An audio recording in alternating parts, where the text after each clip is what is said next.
गुजरात के केवड़िया में statue of unity पर सरदार वल्लभ भाई पटेल की जयंती पर राष्ट्रीय एकता दिवस मनाया जा रहा है। इस मौके पर गृह मंत्री अमित शाह कार्यक्रम को संबोधित कर रहे हैं। आगे देश कैसे बढ़े इसका संकल्प करना है।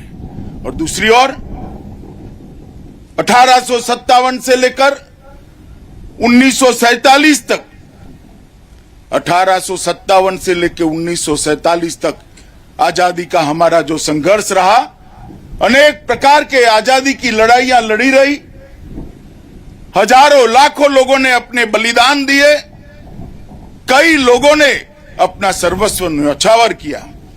ऐसे जाने अनजाने सभी स्वतंत्र सेनानियों को श्रद्धांजलि भी देनी है, उनको याद भी करना है और उनके बलिदानी जज्बे से प्रेरणा लेकर बच्चों और युवा पीढ़ी को आगे देश के निर्माण में लगाना भी है। इसलिए आज इस राष्ट्रीय एकता दिवस का एक अनूठा महत्व है। मित्रों, आज सरदार पटेल की जन्म जयंती है। मैं पूरे देश में करोड़ों देशवासी जो कार्यक्रम देख रहे हैं, इस सबको बताना चाहता हूं, सदियों में कभी कोई एक ही सरदार बन पाता है और जब सदियों में कभी कोई एक सरदार बन पाता है, वो एक सरदार सदियों तक अलग जगाता है।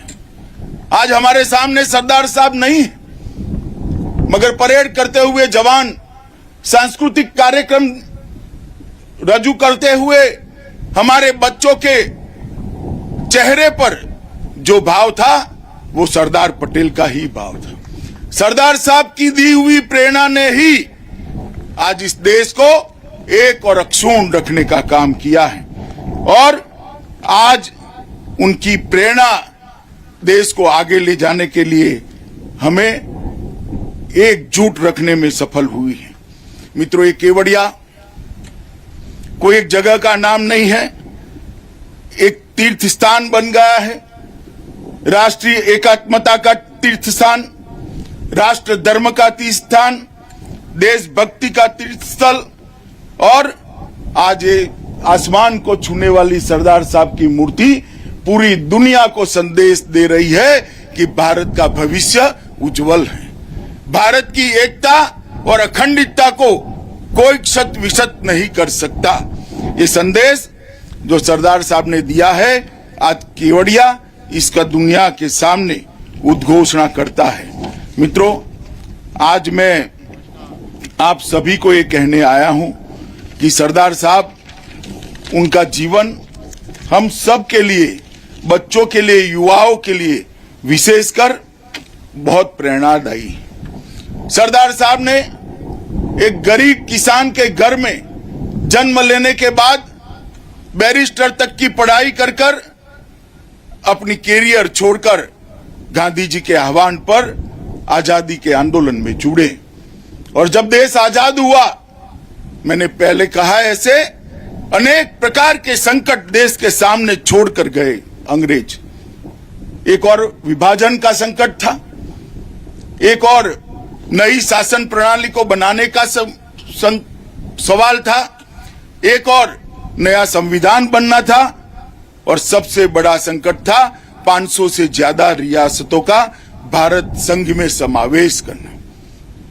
मित्रों, सरदार साहब ने निर्बल होती हुई सेहत के रहते भी ये काम देखते देखते देखते समाप्त कर दिया और जो लोग सोचते थे आजाद भारत खंड खंड बिखर जाएगा, उनके सारे इरादों पर पानी फेरते हुए एक अखंड भारत का निर्माण हमारे सरदार पटेल ने किया था। एक जमाने में आचार्य चाणक्य ने देश को एकजुट किया था, उसकी सदियों के बाद सरदार पटेल ने देश को एकजुट करने का काम किया और इसी का प्रतिफल है कि आज देश गर्व के साथ विश्व के अंदर अपना स्थान मजबूत कर रहा है। सरदार का जीवन, उनका व्यक्तित्व, उनकी कृति हम सबको सदैव प्रेरणा और मार्गदर्शन देती है। सरदार साहब ही थे जिन्होंने आजादी के आंदोलन में किसानों की आवाज बुलंद की, सहकारिता की नींव डाली और अंग्रेजों के सामने जो आजादी का आंदोलन चलता था उसका व्यवहारिक पक्ष, जिस नीतियों का पैर जमीन पर हो, इस प्रकार का व्यवहारिक पक्ष का नेतृत्व हमेशा सरदार पटेल ने दिया। और इसीलिए हरिवंश राय बच्चन ने सरदार पटेल के लिए एक कविता लिखी थी, पटेल देश के निगहबान है और पटेल देश की निडर जबान है। किसी भी बात को बेकाब तरीके से रखना, और वो जरा भी झिझकते नहीं थे।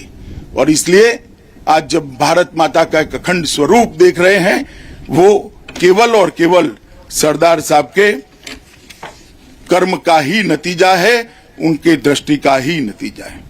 मित्रों, जब सारे राजे रजवाड़ों को भारतीय संघ में विलय करना था, तब सरदार साहब की तबीयत कुछ ठीक नहीं चल रही थी। सरदार साहब की बेटी ने अपने डायरी के अंदर, जो उनकी निजी सचिव भी थी, लिखा है सुबह 5 बजे मीटिंग शुरू होती थी, रात को 11 बजे तक सबको मिलना चालू रहता था। मित्रों, हम सब जानते हैं इतिहास को। जाम साहब के नेतृत्व में काठियावाड़ के साथ स्टेट हो, त्रावणकोर हो, भोपाल हो, हैदराबाद का पुलिस एक्शन हो, ये सब के द्वारा देश के अलग अलग हिस्सों को भारत के साथ जोड़ने का काम सरदार पटेल ने किया था। मगर एक हिस्सा जो उन्होंने इस भारत का बनाया, इसके प्रति किसी का ध्यान नहीं है। लक्षद्वीप आजादी जिस दिन मिली, 15 अगस्त को, उसी दिन सरदार पटेल ने हमारे लड़ाकू जहाज तीर को लक्षद्वीप पर भेज दिया था। और तीर ने वहां जाकर हमारी नौसेना ने जब वहां तिरंगा फहराया, उसके कुछ घंटे के बाद ही पाकिस्तान का जहाज भी वहां पहुंचा था। मगर उसके पहले लक्षद्वीप पर भारत का झंडा फहर चुका था। और इसके कारण आज लक्षद्वीप भारत का हिस्सा है। ढेर सारा समुद्री किनारा वहीं से हमारा सुरक्षित होता है।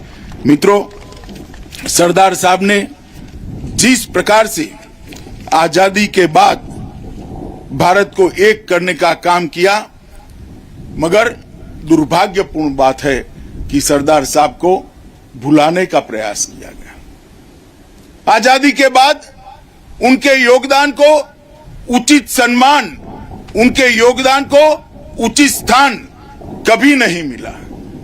मगर ना उनको भारत रत्न दिया गया, ना उनको उचित सम्मान दिया गया।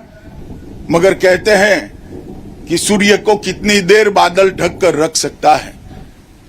परिस्थितियां बदली, देश बदला, आज सरदार साहब को भारत रत्न भी मिला है और विश्व की सबसे ऊंची प्रतिमा सरदार साहब की हम सब की नजर के सामने है। इंडिया टीवी हर वक्त हर जगह डाउनलोड करने के लिए सर्च करें India TV news Google play store या ऐप स्टोर पर।